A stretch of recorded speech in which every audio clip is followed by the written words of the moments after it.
بسم الله الرحمن الرحيم golaha wasiirada golaha baarlamaanka wasiiradii hore ee caasho geelle dadka faraha badan ee halka soo qayb galay xafladan qiimaha badan dhamaantiin assalaamu calaykum waraxmatullaahi wabarakaatu waxaan marka horeeto u mahadnaqayaa caasho geelle oo runtii gurigeeda maanta anigii waftigeyga nagu martiqaaday runtii cunto aad u macaan iyo jawi qurux badan iyo dad bulshada qaybahooda kala duwana oo isdhex galay anigoo dhallinyarada ka mid ah iyo odayaasha maanta halkan ku wada qadeen afurna marka anigu jiilka dhallinyarada ku jira ruuxadeedu aad baan iga mahad celinayaa waan rajaynayaa dhallinyaradu inay doorkeeda qaadanayso horena u qaadan jirtay haddaan kaftamo gudiyada faraha badan ee gaalkacyo ku arkay wasiiradeedu halis u gal wasaaradii bay qaato waxoodii shaqooyinka oo dhan gudiye isu bedeleen marka laakiin gudiyada iyo wasaaraduhu inay wada shaqeeyaan baan rajaynaynaa oo si dhow u wada shaqeeyaan runtii isxilqaankaas iyo dadaalkaas faraha badan oo gobolka mudug ay caanka ku noqotay waa arrin sharaf ah waan uga mahad celinayaa bulshada reer gaalkacyood runtiina waa mashaariic la taaban karo oo aan hadal ahayn runtii waa xaqiiqo waxaan u baahannahay dawlad ahaan iyo shacab ahaan inaan mid noqonno waxaad og tihiin mashaariicda waxna waa qabsan karnaa waxna inaan si dawli ku keennaan rabnaa waxaan rajaynayaa oo hadda runtii marxaladdii lasoo dhaafay magaalooyinka waxaa aad horumar uga geystay mashruucii GLBG-ga la yidhaahdo haddana waxaa bilowday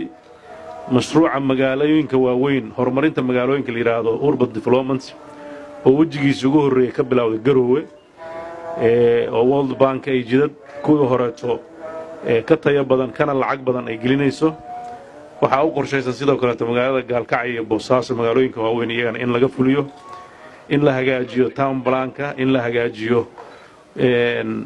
habka ama meelaha sewage-ka ah runtii waxaan isleeyahay waxyaabaha aan rabno baahida aan tabayno dawladnimaan ku gaari karnaa waxaan u baahannahay maamulka inaan hagaajinno waxaan u baahannahay inaan horumarin badan dhinacyada ka samayno dhallinyarada horumarintooda waa factorka waa qaybta ugu weyn ay dawladdan rabto inay wax ka qabato si dhow baan ula socdaa garoonka cawaale iyo waxa ka socda waan ogahay inaad dhisaankii sugaysaan sida wafdigii ugu dambeeyey inay yimid wasiirka warbixintu waa ay siiyey meelaha ka khalkhaladeen waa ii sheegeen dhinaca siwejka iyo biyaha meeshay ka baxayaan inaad guriga ka dhisteen waa lay sheegay si dhow baan ula socdaa meesha aad maraysaan iyo maraaxisha aad maraysaan waana rajaynayaa inuu goordhow dhammaado dabcan technical expertigii ku saabsanaa in dhismo caadiya uusan ahayn oo u baahan yahay design gaar ah sida roogga loo dhigaayo qaabka uu foorarsanayo waxyaabahaas waan la socdaa marka uu dhammaado aan rajaynayo sida lay sheegay 2 isbuuc gudahood inuu dhisaan ku dhammaanayo haddii ilaahay idan ka dhigo iida kadib in loo howlgalo ayaan ku rajo weynahay wax ka dhinaan doono oo caqabad aan ma jiri doonto haddii ilaahay wixii la haysto waa la haystaa wixii aan la haysanna ilaahay idankiis dawladdu waa ballan qaadaysaa waa dhismaya garoonkaas garoonka ugu horreeya inuu noqdo kan garoow inuu dhismo kan boosaaso inuu dhismo saasaa qorshaheennu yahay muddo yaroo kooban maxaa yeelay dhallinyaradii waxa weeye haddii dayicii ku dhacay waxaa ka soo baxay foolxumo fara badan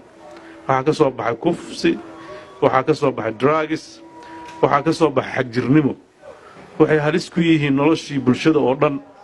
marka arrintaas dawlad ahaan iyo bulsho ahaan in la iska kaalmaysto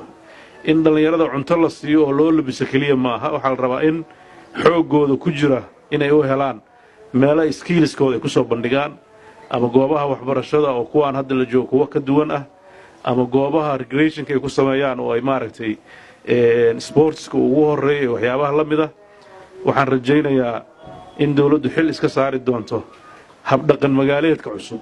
oo aadaan uga xumahay dhaqankeennii dabcan dhaqan magaalo xoog lamaan lahayn dhaqanka magaalo in la minguuriyana ceeb ma aha laakiin qofku markuu uusan haysan guidance waxaa laga yaabaa inta xun in la soo minguuriyo oo intii fiicnayd laga tago dhaqanka fiican oo hadda gobolladeenna ceebta ku ah waxa weeye soo minguurin waxa weeye arrinta shaqaysiga dadku ma shaqaystaan waa ceeb runtii dhallinyarada waxaa ku ah wuxuu rabaa guriga hooyadiisu iska joogo markuu xoogaa ka koro oo lacag waayan uu mobaylada furto si uu maaragtay balwadiisa u xaqiijiyo waa dhaqan aad u xun bulshada kaleeta adduunyadu waxaa lagu barbaariyaa qofku markuu yaraya inuu wax soo saar leeyahay qofka waxa uu isagu shaqaysta lixajaclaa ka gelaysa horumar buu ka fakerayaa laakiin lacag ama been lagu siiyey ama waalid siiyey ama shaxaad uu ku soo helay ama uu soo dhacay haddee waad garan kartaa waxa uu ku fulin karo marka waxaan u baahannahay dhaqanka shaqaysiga ah waxaad ogtihiin gobollada puntland shaqooyin fara badan waa loo soo shaqo tagaa dadkeeduna waa shaqo la'yahay awal hadda soomaali deegaano kale ka timid soo shaqayn jirtay laakiin hadda waxaa ku soo badanaya ajaanibta u soo shaqo tagaysa oo shaqooyinka simbalka ah oo skillska badan aan u baahnayn qabanaya marka arrintaas waxaan u baahannahay wasaaradda iyo guddiyada dhallinyarada iyo dadka ka shaqeeya horumarinta bulshada oo wasaaradda waxbarashada ugu horrayso in aragti fiican laga qaato haddii ilaahay idmo arrintaasna xukuumad ahaan si dhow baan uga shaqeynaa qorshe cad baan ka leenahay fulintu waa dhici kartaa inay iska soo daahdo oo haddee sida caasho sheegtay muddo yar baan joognaa annagoon hadda dhalannaa la rabaa inaan orodno gurguurasho iyo socod annagu marka orodka noogu kaadiya oo laakiin waa la gaaraya qorshe cad baa noo muuqda waan isleeyahay dhallinyarada khaasatan iyo waxa ku saabsan infrastructure-ka muhiimad gaar ay leedahay gaalkacyo runtii intaan joogay aad iyo aad baan uga mahad celinayaa qaybaha bulshada oo dhan intii aan arkay iyo intaan aragba dhallinyarada jadwalkay ku jirtaa maanta haweenkaan la kulannay odayada waa la kulannay hadda aabayaashii hoyooyinkaan la kulmeen idinku waa dhineedeen inaan iga soo horumarinaa rabteen laakiin saas xoogaa waa laga fiican yahay dhaqanka waa dadka waaweyn baa inaga horreeya idinku waa ku xigtaan marka linlama ilaawin maalin mar gaaraan la siinayaa ballantiina waa la soo ogeysiin doonaa haddii ilaahay idmo idinkuna la soo marin doona guddiga insha allah stadiumkana waa booqan doonaa haddii ilaahay idinka dhigo wuuna dhammaystirmi doonaa markuu si fiican roogga loo dhigana waa ku wada cayaari doonaa haddii ilaahay idmo waa mahadsantihiin